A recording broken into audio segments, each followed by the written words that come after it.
గ్రామీణ వాతావరణంలో నిరక్షరాస్యులున్న కుటుంబంలో ఆ కుటుంబ గౌరవాన్ని రోడ్డుకి ఇచ్చే వ్యక్తుల గురించి ఆ కుటుంబంలో సభ్యులు ఏమనుకుంటూ ఉంటారంటే, నీ బ్రతుకు చెడ ఎందుకు పుట్టావురా అని చెప్పేసి గ్రామాల్లో మనం చాలాసార్లు వింటూ ఉంటాం. ఈరోజు రాజశేఖర రెడ్డి గారి కుటుంబ గౌరవాన్ని కూడా రోడ్డు మీదకి ఇచ్చి తన స్వంత తల్లి చెల్లి రక్త సంబంధికులు కూడా శాపనార్థాలు పెట్టే స్థితికి జగన్మోహన్ రెడ్డి గారు దిగజారిపోయారని చెప్పేసి ఈ సందర్భంగా నేను తెలియజేస్తా ఉన్నాను. ఇంకో ప్రక్క ఉగ్రవాద సంస్థలకి, ఉగ్రవాద సంస్థల నాయకులకి, ఉగ్రవాద సంస్థల భావజాలానికి, వైఎస్ఆర్ కాంగ్రెస్ పార్టీకి, వైఎస్ఆర్ కాంగ్రెస్ పార్టీ నాయకులు వారి భావజాలానికి ఏమిటి తేడా అని చెప్పేసి ఈ రాష్ట్రంలో ప్రజలందరూ కూడా చర్చించుకుంటూ ఉన్నారు. ప్రపంచవ్యాప్తంగా మనం కొన్ని ఉగ్రవాద సంస్థల గురించి వింటూ ఉంటాం. వారి దుర్మార్గపు చర్యల్ని పత్రికల ద్వారా తెలుసుకుంటూ ఉంటాం. ఆల్ ఖైదా కానీ, ఐసిస్ కానివ్వండి, ఇటువంటివన్నీ కూడా వారు ఏంటంటే వారి ఆలోచన విధానం, ఈ ఉగ్రవాద సంస్థల ఆలోచన విధానం, వారు భావజాలాన్ని వ్యాపింపచేసే విధానం, వారి ఆలోచనల్ని అమలు చేసే విధానం చూస్తూ ఉంటే వైఎస్ఆర్ కాంగ్రెస్ పార్టీకి చాలా దగ్గరగా ఉంటాయని నమ్మాల్సిన పరిస్థితి ఈరోజు వైసీపీ పార్టీ నాయకులు కానివ్వండి, లేకపోతే వారు మాట్లాడే విధానం కానీ చూస్తే అర్థమవుతుందని చెప్పేసి నేను మనవి చేస్తాను. ఉగ్రవాద సంస్థలు ఏం చేస్తాయంటే వారి అప్రజాస్వామిక ఆలోచనల్ని, ప్రజా వ్యతిరేక భావజాలాన్ని, వారు నమ్మిన సిద్ధాంతాలని, అవి ఎంత నష్టం చేస్తాయో సమాజానికి అవేమీ పట్టుకోకుండా వారు నమ్మిన సిద్ధాంతాలని ఎస్టాబ్లిష్ చేయడం కోసం ప్రజల్లో భయాందోళనని సృష్టించడానికి ప్రయత్నం చేస్తారు. దానికి అనేక రకాల మార్గాలను వాళ్ళు ఎంచుకుంటూ ఉంటారు. బాంబులు వేయటం కానివ్వండి, మారణాయుధాలతో అటాక్ చేయటం కానివ్వండి. ఎందుకంటే ఇటువంటి వైలెన్స్, ఇటువంటి ఉగ్రవాదం కానీ, అరాచకం కానీ దాంట్లో బలైన వ్యక్తుల్ని పక్కన పెడితే దాన్ని ప్రచారం ఎక్కువగా జరుగుతుంది అనేది ఆ ఉగ్రవాద సంస్థల అభిప్రాయం. అదేవిధంగా ఈరోజు అంతేకాకుండా ఉగ్రవాద సంస్థలు కూడా ఏం చేస్తాయి, కొంతమంది అమాయకులకి, కొంతమంది యువకులకి, వారికి కొన్ని విషయాల మీద కొన్ని నమ్మకాలు, గౌరవం, భక్తి, ప్రేమ ఉంటాయి. వాటిని ఆసరాగా చేసుకుని, వాళ్ళ అమాయకత్వాన్ని ఆసరాగా చేసుకుని వాళ్ళందరినీ కూడా ఊబిలోకి లాగే ప్రయత్నం కూడా చేస్తాయి ఉగ్రవాద సంస్థలు అన్నీ కూడా అని చెప్పేసి నేను మనం చేస్తాను. వారి భావజాలాన్ని ప్రచారం చేయడం కోసం సోషల్ మీడియాని, వీడియోస్ని తయారు చేసి ప్రజల్లోకి వ్యాపింపచేస్తూ ఉంటారు. అమాయకుల దగ్గరికి, లేకపోతే పాపం పసిమొగ్గలు యువకుల దగ్గరికి. అదేవిధంగా అదే పంతాలో ఎగ్జాక్ట్గా వైఎస్ఆర్సీపీ కూడా పనిచేస్తుందని చెప్పేసి నేను మనవి చేస్తా ఉన్నాను. శాంతిని కాంక్షించే ప్రతి ఒక్కళ్ళు, ఆంధ్రప్రదేశ్కి, తెలుగువారికి ఉజ్వల భవిష్యత్తు కాంక్షించే ప్రతి ఒక్కళ్ళు కూడా నిష్పక్షపాతంగా ఆలోచించాలని చెప్పేసి నేను మనవి చేస్తా ఉన్నాను. ఎటువంటి మాటలు వైసీపీ నాయకులు మాట్లాడుతున్నారు, ఎటువంటి భావజాలాన్ని వీరు వ్యాపింపచేస్తున్నారనేది ఒకసారి ఆలోచించాలని చెప్పేసి కూడా మనవి చేస్తా ఉన్నాను నేను. ఉగ్రవాదులు ఇంకోటి కూడా చేస్తారు. భయాందోళన రేకించడానికి బాంబులు, లేకపోతే మారణాయుధాలు, వైలెన్స్తో పాటు వ్యవస్థల్ని, అదేవిధంగా వనరులను కూడా విధ్వంసం చేసేస్తారు. ఒకసారి మనం కనుక ఆలోచించినట్లయితే వైసీపీలో ముఖ్య నాయకులుగా చలామణి వ్యక్తులు మాట్లాడే తీరేమిటో ఒకసారి ఆలోచించేయాలి. మొన్న ఒక పార్లమెంట్ సభ్యులు, సీనియర్ పార్లమెంట్ సభ్యులు మితిన్ రెడ్డి గారు, జగన్మోహన్ రెడ్డి గారు ఏమి చెప్తే అది చేస్తాం, ఆత్మాహుతి దళంగా పనిచేస్తాం అని చెప్తా ఉంటే వైఎస్ఆర్ కాంగ్రెస్ పార్టీ ఒక రాజకీయ పార్టీయా లేకపోతే ఉగ్రవాద సంస్థ అని చెప్పేసి నాకు అర్థం కావట్లేదని చెప్పేసి మనం చేస్తాను నేను. వైసీపీ నాయకుడు జగన్మోహన్ రెడ్డి గారు చెప్తే నరికేస్తాం, చంపేస్తాం, పొడిచేస్తాం అని అంటున్నారంటే అసలు వాళ్ళు ఉన్మాదులా లేకపోతే ప్రజాస్వామ్యవాదులా? ఈ ప్రజలందరూ కూడా అర్థం చేసుకోవాల్సిన అవసరం ఉందని చెప్పేసి కూడా నేను మనవి చేస్తా ఉన్నాను. వైఎస్ఆర్ కాంగ్రెస్ పార్టీ విధానంగా ఒకసారి ఆలోచన చేస్తే తమ స్వార్థం కోసం తన బాబాయి మరణాన్ని తన తండ్రి మరణాన్ని కూడా ఒక ఆయుధంగా వినియోగించుకుందంటే ఎంత దిగజారి రాజకీయాలు చేసిందో ఒకసారి అందరూ కూడా అర్థం చేసుకోవాలని చెప్పేసి కూడా నేను మనవి చేస్తాను. నేను అందుకే నరుకుతాం, చంపుతాం, విధ్వంసం చేస్తాం అని చెప్తున్న పార్టీని గొడ్డల పార్టీ అని చెప్పేసి మేము అంటున్నామంటే వారి భాష కానివ్వండి అవన్నీ కూడా దాని మూలంగానే అంటున్నామని చెప్పేసి మీకు మనవి చేస్తామని. వైసీపీ పార్టీ అసలు ఉగ్రవాదులు కూడా ఈ విధంగా మాట్లాడరేమో, అంతకంటే కూడా ఘోరంగా మాట్లాడుతామన్నారు. రాష్ట్రాన్ని తమ స్వార్థం కోసం రాష్ట్రాన్ని వినాశనం చేస్తానికి కూడా ఆలోచిస్తలేదంటే ఒకసారి ప్రజలందరూ కూడా అర్థం చేసుకోవాలని చెప్పేసి ఎటువంటి ఉన్మాదంతో అంటే కేవలం అధికారం సాధించాలనే కాంక్షతోనే ఈ విధంగా మాట్లాడతారనే విషయాన్ని మనందరం కూడా అర్థం చేసుకోవాలి.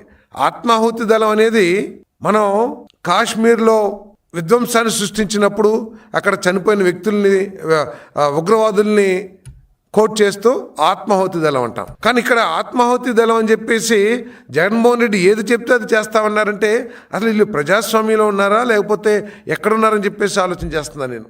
ప్రజలందరూ కూడా ఆలోచించాలి. మనం భారతదేశ చరిత్ర తీసుకుంటే స్వాతంత్ర సమయం నుంచి కూడా రాజకీయ పార్టీలో కూడా ప్రజాస్వామ్యం అగ్రనాయకత్వం ఒక ఆలోచన చేస్తే ఆ ఆలోచనలో తప్పుంటే గొప్ప నాయకులందరూ కూడా దాన్ని వ్యతిరేకించటమో విభేదించటమో లేదా చర్చించటమో చేశారు తప్పితే మా నాయకుడు ఏది చెప్తే అది మేము గుడ్డిగా ఫాలో అవుతామని చెప్పేసి భారతదేశ రాజకీయ చరిత్రలో లేదని చెప్పేసి మనం చేస్తున్నాను. దాంట్లో భాగంగానే అనేక మంది ఆనాటి ప్రజాస్వామ్యంలో గాంధీ గారి ఆలోచనలు వ్యతిరేకించిన వాళ్ళు ఉన్నారు, నెహ్రూ గారి ఆలోచనలు వ్యతిరేకించిన వాళ్ళు ఉన్నారు, సుభాష్ చంద్రబోస్ లాంటి నాయకులు అదే పంతాలో ఉన్న విషయాన్ని మనకు తెలుసు.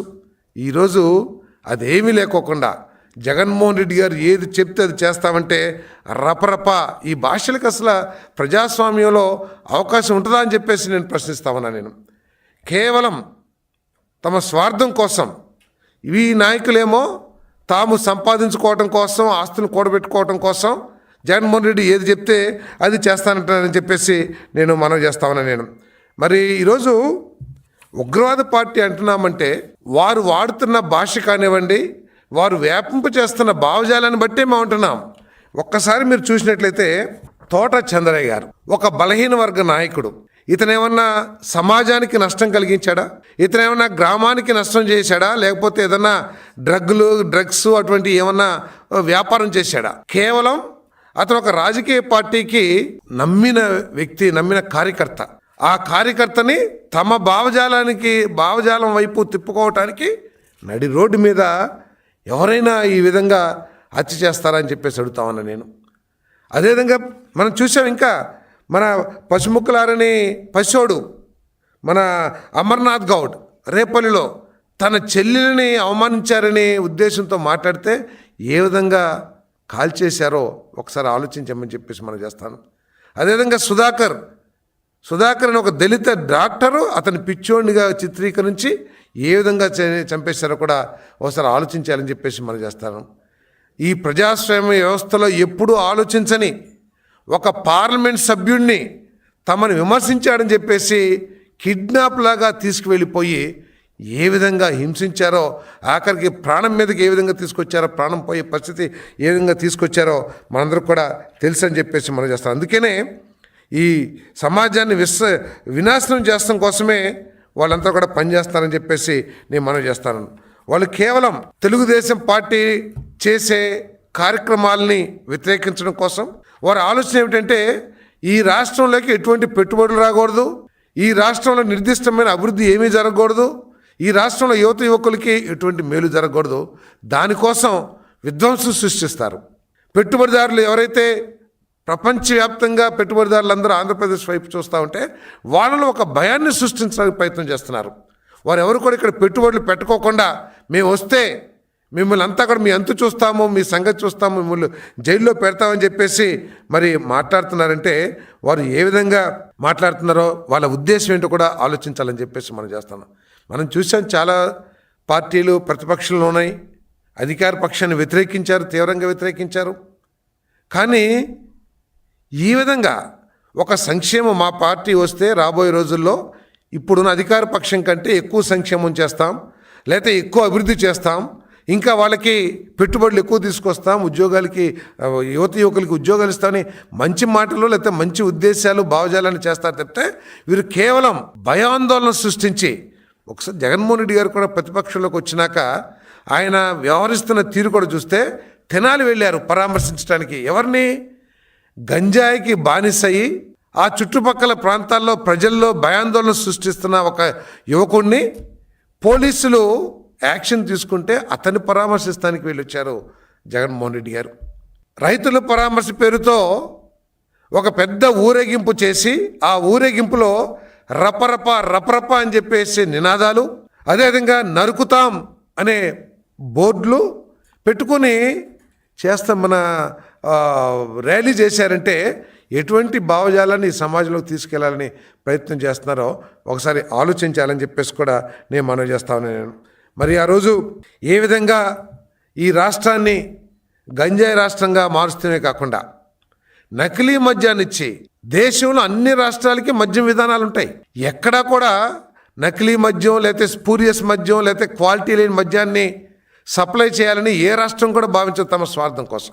కానీ గత ప్రభుత్వంలో ఈ క్వాలిటీ లేని మద్యాన్ని ప్రజలందరూ కూడా గొంతెత్తి చాటారు. అయ్యా ఇది తాగుతుంటే మా ఆరోగ్యాలు చెడిపోతున్నాయి, మా కిడ్నీస్ పాడైపోతున్నాయి, లేకపోతే మా అవయవాలన్నీ పాడైపోతున్నాయని చెప్పినా కూడా ఎక్కడా కూడా మార్పు కానీ రివ్యూ కానీ చేయకోకుండా అదే మద్యాన్ని ఇచ్చి కొన్ని వందల వేల మంది చనిపోయేటట్టు చేసిన ఆ పార్టీ ఉగ్రవాది పార్టీ కాకుండా ఏమవుతుందని చెప్పేసి నేను ఈ సందర్భంగా నేను ప్రజల్ని ఆలోచించమని చెప్పేసి నేను కోరుతా ఉన్నాను. మనం ఇక్కడ పాబ్లో ఎస్కోబార్ అని చెప్పేసి ఏదో దేశ నాయకుడు, ఆయన జగన్మోహన్ రెడ్డి గారికి ఆదర్శంగా కనపడతా ఉంది. కొలంబియాలో అతను ఏంటంటే కొకైన్ని ఆయుధంగా చేసుకుని కొకైన్ వ్యాపారాన్ని విస్తరింపచేసి ఒక మాఫియా రాజ్యాన్ని ఆ కొలంబియాలో ఏర్పాటు చేశారు. ఆయన ఏదైతే సిద్ధాంతంతో పనిచేశాడో డబ్బు లేదా బుల్లెట్, ఇక్కడ డబ్బు లేదా అధికారం అనే సిద్ధాంతంతో వైసీపీ పనిచేస్తుందని చెప్పేసి కూడా నేను ఈ సందర్భంగా తెలియజేస్తా ఉన్నా. నేను కేవలం ఈ ఉగ్రవాద భావజాలాన్ని వ్యాపింపచేసి రాష్ట్ర ప్రజల్లో రాష్ట్రంలోకి వచ్చే పెట్టుబడిదారుల్లో భయాందోళన సృష్టించి ఈ రాష్ట్రాన్ని నాశనం చేయాలని ఆలోచన చేస్తున్నారు. ఇంకో పక్క అమరావతి సాధించుకున్నామని చెప్పేసి తెలుగు ప్రజలందరూ కూడా సంతోషంతో ఉంటే ఉగ్రవాద భావజాలం ఉన్న జగన్మోహన్ రెడ్డి గారు మాత్రం కొత్త పల్లవి ఎత్తుకొని ఆచరణ సాధ్యం కానీ ఒక మావిగన్ పేరు తీసుకొచ్చి ఈ రాష్ట్రాన్ని నాశనం చేస్తానికి ప్రయత్నం చేస్తున్నాడని చెప్పేసి కూడా నేను మనవి చేస్తా ఉన్నాను. కేవలం తనకి నచ్చని విషయాలన్నింటినీ కూడా విధ్వంసం చేయటమే. ఆయన ముఖ్యమంత్రి అయిన మొట్టమొదటిలోనే ప్రజావేదికని తనకు నచ్చలేదు కాబట్టి దాన్ని కూల్చేశాడు. ఆయన అధికారంలోకి వచ్చిన మొట్టమొదటిలోనే అమరావతి మీద తనకున్న ద్వేషాన్ని వెలిబుచ్చుతూ 3 రాజధానుల సిద్ధాంతాన్ని తీసుకొచ్చాడు. తనకి ఇష్టం లేని, తనకి వ్యతిరేకంగా మాట్లాడుతున్నారు, తనకి వ్యతిరేకంగా తీర్మానాలు చేస్తున్నారు, ఈ శాసనమండలిని రద్దు చేసేయాలని చెప్పేసి నిర్ణయానికి వచ్చి కొన్ని కారణాలతో మరి ఎందుకో కొంచెం వెనుక తిరిగాడు, మడవం తిప్పారు. రేపు తన చెల్లి ఆస్తుల విషయంలో తనకి ఇబ్బంది కలిగించిందనే ఉద్దేశంతో రేపు ఎన్టీ రామారావు గారు, మా ప్రీతమ నాయకుడు ఎన్టీ రామారావు గారు ఇచ్చిన మహిళలకి సమాన హక్కు ఏదైతే ఉందో దాన్ని రద్దు చేస్తానికి కూడా వెనకాడేమో ఈ ఉగ్రవాద భావజాలం ఉన్న వైఎస్ఆర్ కాంగ్రెస్ పార్టీ అని చెప్పేసి కూడా నేను భావిస్తున్నానని చెప్పేసి కూడా నేను తెలియజేస్తాను. దయచేసి ప్రజలందరూ కూడా ఆలోచన చేయాలి. ఈరోజు రాష్ట్రం అన్ని రంగాల్లో కూడా అభివృద్ధి చెందుతుంది. ఇటువంటి ఉగ్రవాద శక్తుల్ని అణిచివేయాల్సిన బాధ్యత ప్రభుత్వం మీద, ప్రజల మీద కూడా ఉందని చెప్పేసి భావిస్తా ఉన్నాను.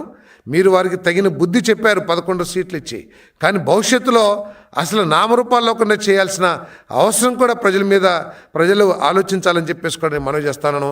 ఈ రాష్ట్రంలో మరి ఈ రాష్ట్రాన్ని దేశంలో నెంబర్ 1గా చేయటానికి ప్రయత్నం చేస్తున్న చంద్రబాబు నాయుడు గారి నాయకత్వాన్ని బలోపేతం చేయాలి. ఇటువంటి ఉన్మాద శక్తులన్నింటినీ కూడా నాశనం చేయాలని చెప్పేసి కూడా నేను మనవి చేస్తా ఉన్నాను. ఒకసారి ఏ విధంగా 2019 ఎన్నికల్లో అధికారంలోకి రావటానికి వారి బాబాయ్ మరణాన్ని ఏ విధంగా వాడుకున్నారో ప్రజలందరూ కూడా ఆలోచించాలి. చనిపోయిన బాడీని చూస్తే ఏ విధంగా చనిపోయాడనే విషయం చిన్న పిల్లవాడికి కూడా అర్థమైపోతుంది.